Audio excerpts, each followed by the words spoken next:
morbida che permette rostori inopportuni, trasparenze di cunicoli storici, che basta una pressione leggera per colorare la pelle di dolore. Abbiamo perduto la nobile stirpe con le ali, caduta, quella che andava fiera, frugando nelle stanze della storia, e ad oggi persino la casta fugge il mistero della polvere, soffiata certamente un giorno o l'altro, tra le dimenticanze dei sorrisi e le demenze del traffico incipiente. Siamo tutti in pericolo.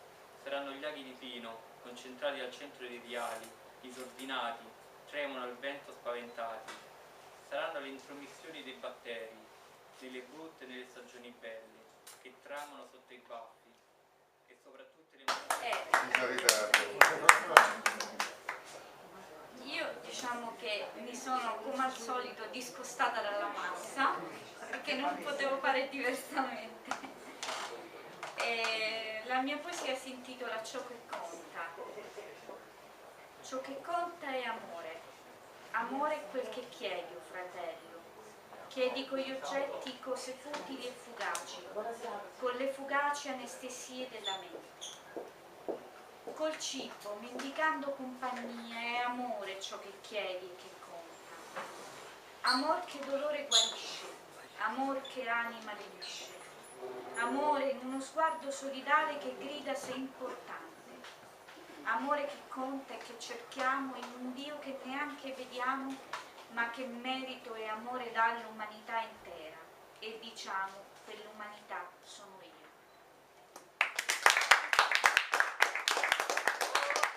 Parte prima, visione. Tiepida è l'aria e le stelle fumano nella notte di maggio, dove il vento si perde nella speranza d'estate.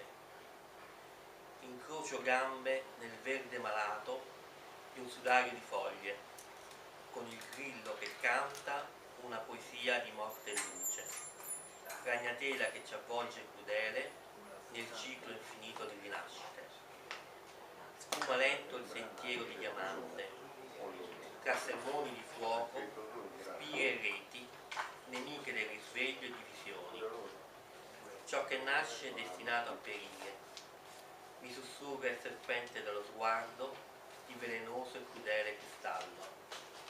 Mi parla una ninfa del suo dolore, legame oscuro con ciò che non si ama, o forse inganno, figlio del digiuno. Muggisce il cielo, incerto partorendo l'agonia di nove, sensuali e pure, il cui fuoco muore nella... Tempo, spazio indefinito nel quale si verifica l'inarrestabile fluire degli eventi, dei fenomeni e delle esistenze in una successione limitata di istanti. Vocabolario della lingua italiana Zanichelli. Moltiplicando la distanza, il tempo rimbalza sulla carta e disintegra le sillabe. L'elastico si espande nella sofferenza. Gli indizi stipati negli abissi tracciano la vastità dell'oceano. La distanza dalle nuvole si disfa nei fili distesi a trapuntare il cielo. Di notte i pensieri vagano nell'etere come pesci elettrici, speronando tetti e terrazze. Deboli segnali di fumo scatenano piogge di silenzi. Nel guscio delle parabole la ragione si impiglia alla ragnatela delle antenne. Il tempo scorre immutabile, sempre uguale a se stesso. Isaac Newton. Moltiplicando la distanza, il tempo non cambia. Mentre le sagome crescono, le miriadi sbiadiscono e i sogni frantumano gli spigoli dei cassetti. Mantenere in ordine il presente è tutta una questione di appendini e di anni. Le paure. L'ansia sottile è questo nostro tempo.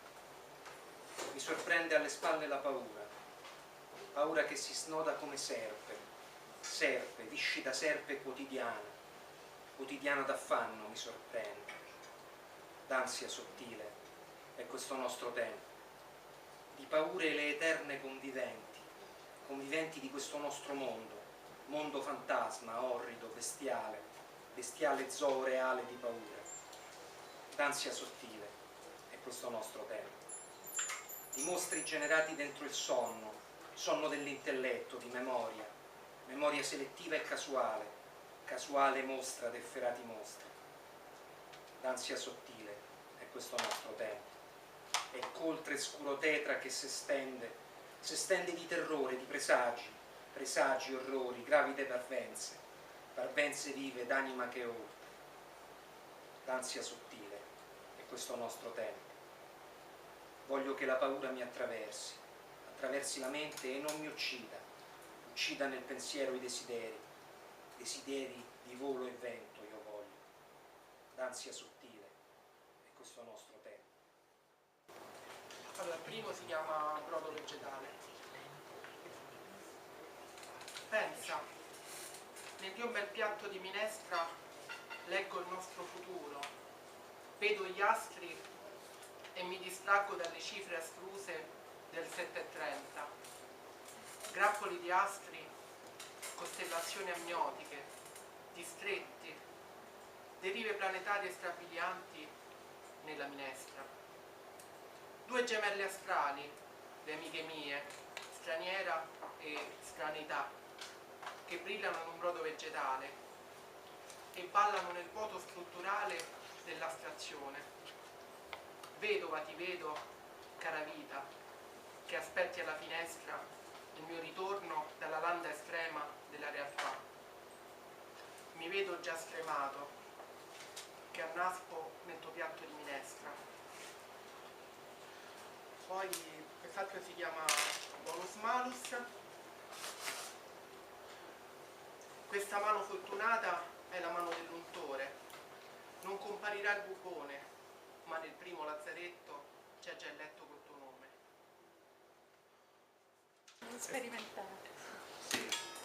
Ecco, si spegne l'ultima illusione, come per crisi e povertà le insegne, le luci di negozi nel rione.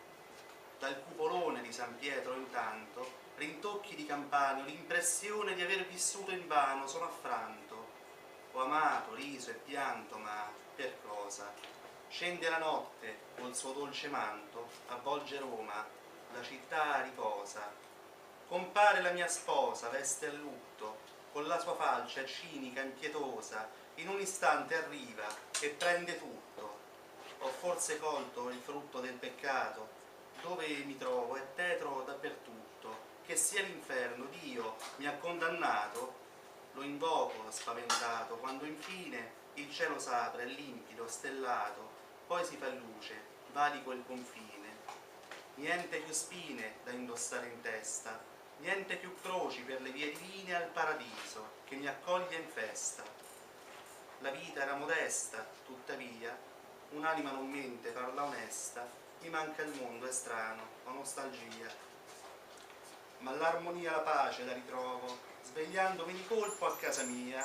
Sognavo, è l'alba, è la speranza, il nuovo. Il bianco inonda il soffisto della stanza, l'alba è l'ultima fermata, io sono l'ultimo viaggiatore. La mia finestra è l'unica luce accesa, la ghiaia risplende, passo dopo passo. Il buio è questa stanza illuminata. Questo è il paese dove non sono mai stato. Iraconda la luna frusta i cavalli del Grancato. Obbediente in alzo, richiudo il chiavistello. La luce resta imprigionata nella grata. Riparte vuoto l'autobus della notte. Alba. Il libro della luce scritto nella lingua del buio. Mentre il cielo traduce dal grigio in azzurro, passo in rivista l'esercito del caos. Lampioni rosa barcollano di sonno. Io sfoglio ricordi in pagine dimenticate. Riapro porte chiuse chiare. Accolgo a finestre spalancate il tempo nuovo.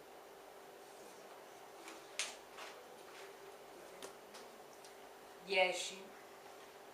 Il primo colpo fu bussato al caso, forse la mano era tremante.